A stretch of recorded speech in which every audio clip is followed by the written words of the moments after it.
December 29, 2024 began as any ordinary winter morning in Bangkok.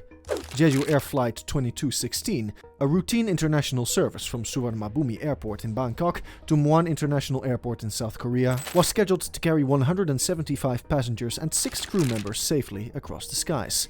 At the helm was a seasoned captain who had logged over 6,800 flight hours, a career forged from years of disciplined flying and experience in high-pressure situations.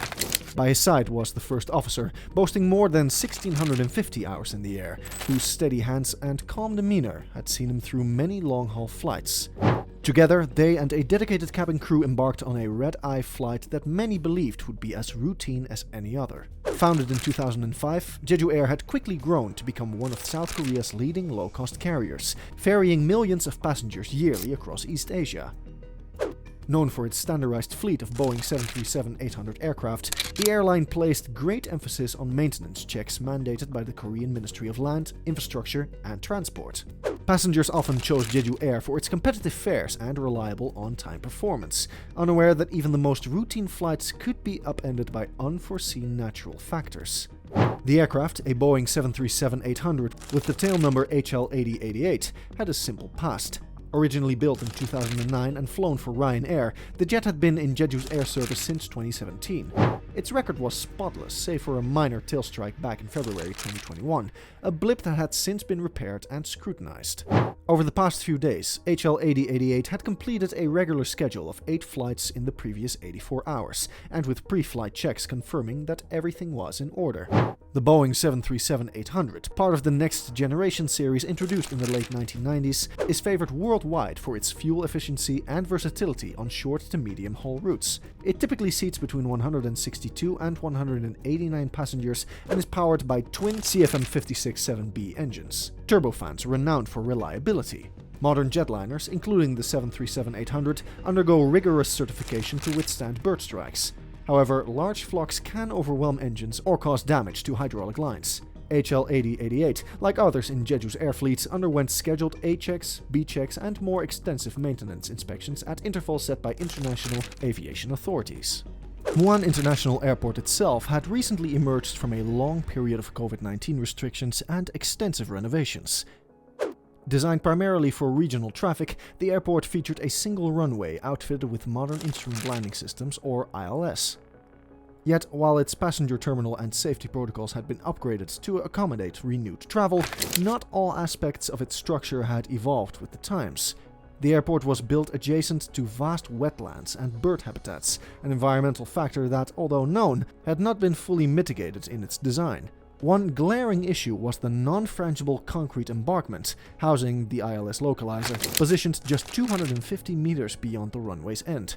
Under ICAO Annex 14 guidelines, a runway safety area should extend at least 90 meters and ideally 240 meters or more beyond the runway threshold, free of hard obstacles.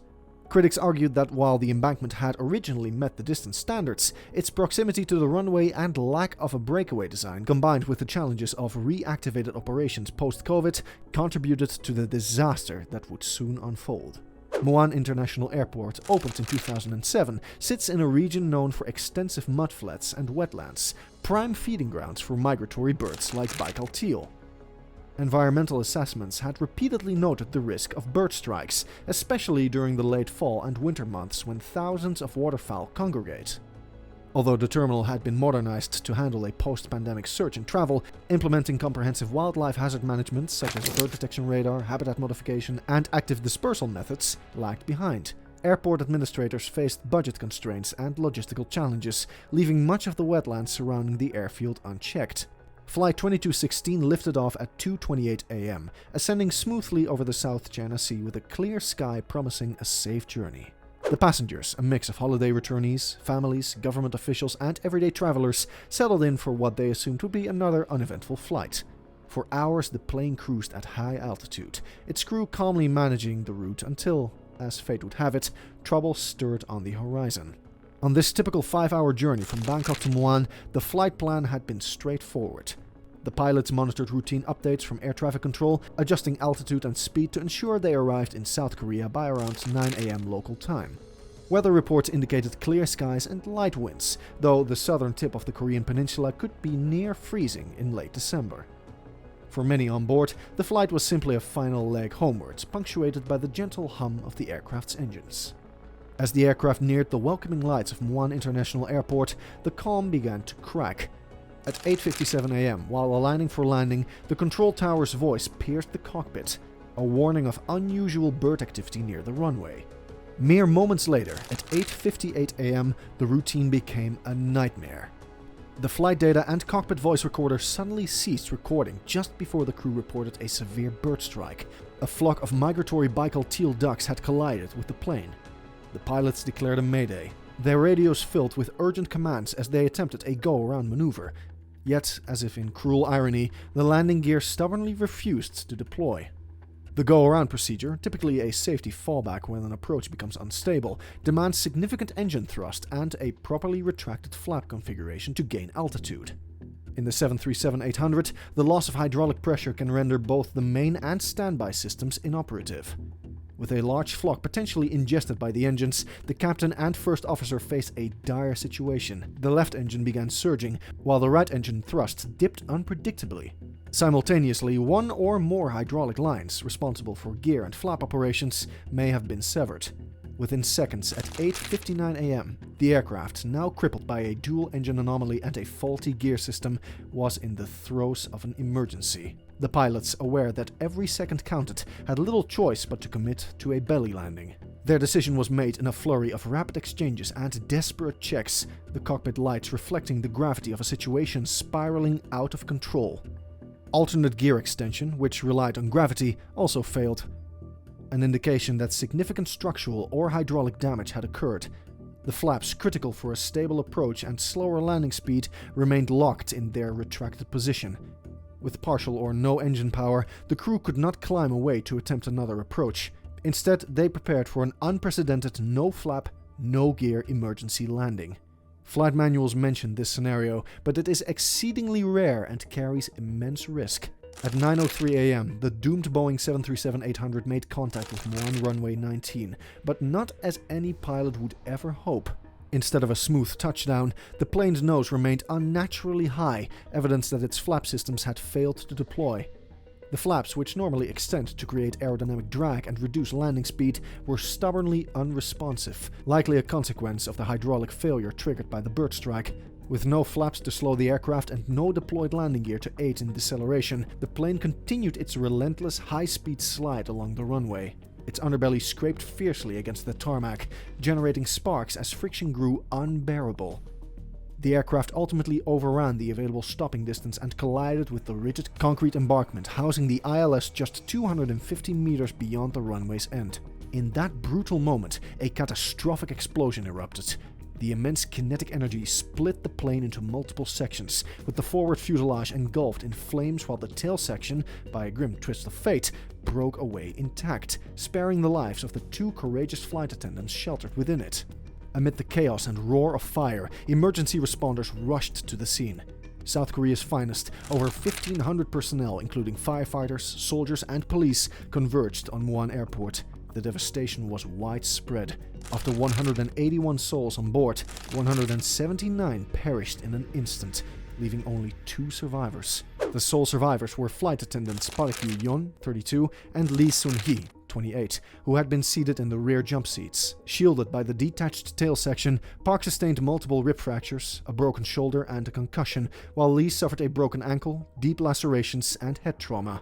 Despite their severe injuries, both were pulled from the wreckage and rushed to a nearby hospital.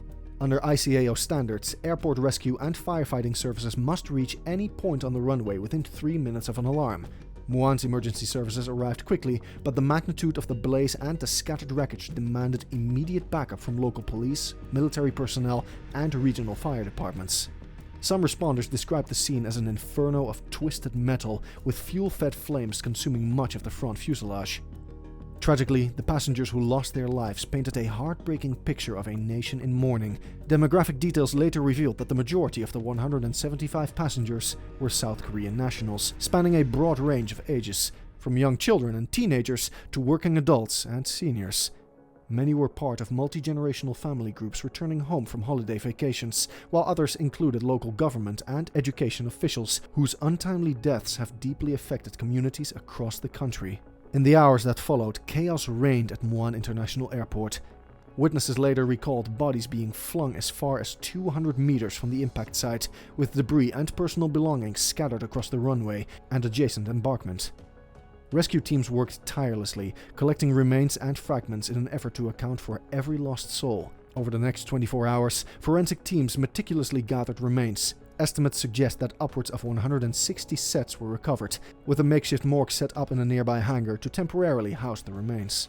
DNA testing, dental records, and personal effects were employed in a painstaking identification process that continued well into the following week. In the meantime, families of the victims were housed in nearby dormitories and community centers, where they waited anxiously for news, providing DNA samples and other personal information to aid in the painstaking identification process. Large-scale air disasters often require interagency collaboration. Forensic experts from regional universities in Gwangju and Seoul joined the identification efforts, using state-of-the-art technology to match DNA profiles.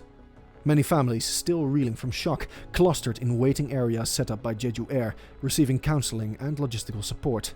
Airport officials designated certain terminal zones as family assistance areas, following ICAO Annex 9 guidelines, ensuring a semblance of organization amidst heartbreak. South Korea was gripped by grief and shock. Investigators from the Aviation and Railway Accident Investigation Board, supported by experts from the US, NTSB, and Boeing, painstakingly combed through the wreckage and recovered both the flight data recorder and cockpit voice recorder. Preliminary findings soon pointed to the chain of tragic events. The bird strike had not only compromised engine power, but had also led to a catastrophic failure of the hydraulic system, the very system needed to deploy the landing gear. In a span of mere minutes, a single unforeseen natural event had cascaded into one of the worst aviation disasters the nation had ever seen.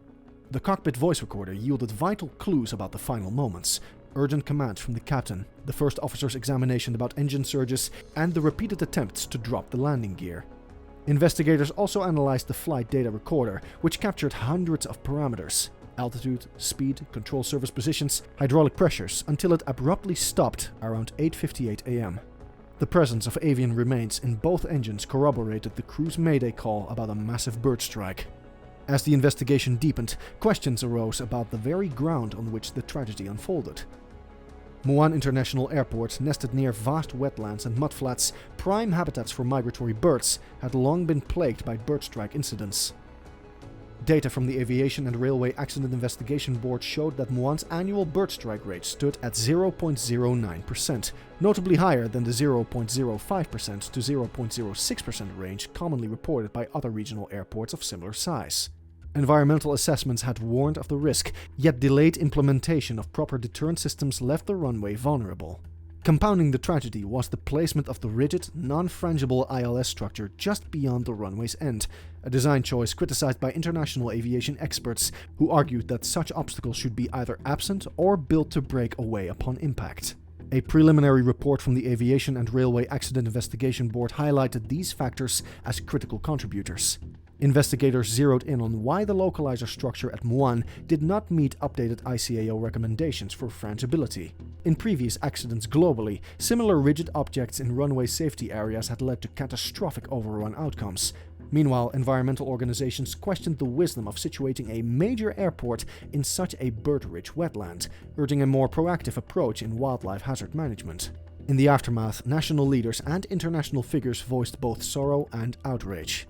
The acting president, accompanied by grieving families, toured the crash site as Jeju Air CEO vowed to overhaul safety measures and re-examine maintenance protocols. Public memorials, vigils, and funerals sprung up across South Korea, from bustling Seoul to remote coastal towns, honoring the 179 victims. As investigations continue, Flight 2216 stands as a tragic lesson in the urgent need for improved wildlife hazard management, stricter safety standards for high-utilization low-cost carriers, and a comprehensive rethinking of airport structure designs to prevent future disasters. The government quickly convened a task force to assess all regional airports with known bird strike risks. Muan's management pledged to install bird radars, enhance habitat control around the wetlands, and replace the non-frangible localizer embankment with a collapsible or breakaway design. Jeju Air grounded several of its 737-800s for additional inspections, reassuring the public of its commitment to passenger safety. Across the nation, a somber mood prevailed, with families calling for a formal day of mourning and public officials debating new regulations that would force airports near ecologically sensitive areas to adopt stringent preventive measures. In the weeks that followed, the story of the two surviving flight attendants, Park Ye-yeon and Lee Soon-hee, became symbolic of both heartbreak and hope. Their recollections of the final seconds, the grinding steel on asphalt and the explosive impact resonated with a public desperate to understand how everything went so wrong so quickly. Medical teams who treated them described their recovery as slow yet encouraging. The trauma of the crash and the loss of colleagues weighed heavily on their shoulders.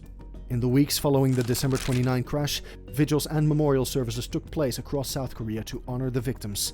Although only a short time has passed, a permanent memorial has already been erected near Muan's terminal, listing the names of those lost and featuring a sculpted pair of wings, symbolizing both flight and the fragile boundary between life and tragedy.